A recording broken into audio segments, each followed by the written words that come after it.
Hello, welcome to GK kitchen. இது வரைக்கும் நம்ம சேனலை சப்ஸ்கிரைப் பண்ணாதவங்க சப்ஸ்கிரைப் பண்ணுங்கள். இன்றைக்கி மில்லட்ஸ் இட்லியை பற்றி பார்க்கலாம். ஒரு கப் அளவு வெள்ளைச்சோளம், உங்கள்கிட்ட எந்த சிறுதானிய அரிசி இருக்கோ அதை சேர்த்துக்கலாம். ஒரு கப் அளவு நான் இன்றைக்கி சாமை எடுத்திருக்கேன்.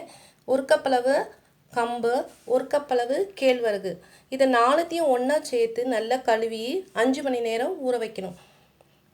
அதே கப் அளவில் ஒரு கப் அளவு வெள்ளை உளுந்தையும் அரை ஸ்பூன் வெந்தயத்தையும் சேர்த்து தனியாக ஊற வச்சு 5 மணி நேரம் கழித்து இட்லி மாவு பதத்துக்கு அரைச்சி உப்பு சேர்த்து 3 மணி நேரம் புளிக்க வச்சு இட்லி செய்யலாம். பாருங்கள், இட்லி எவ்வளோ அழகாக வந்திருக்கு, புசு புசுன்ட்டு. இந்த இட்லி ரொம்ப சாஃப்டாக இருக்கும். குழந்தைங்கலேருந்து எல்லோரும் சாப்பிட்லாம். இது எல்லாருக்கும் உகந்தது. முக்கியமாக சுகர் பேஷண்ட்ஸ்க்கு ரொம்பவே நல்லது. அதிகப்படியான ஃபைபரும் விட்டமின்ஸும் இருந்துக்கு ஹெல்த்துக்கு ரொம்ப நல்லது.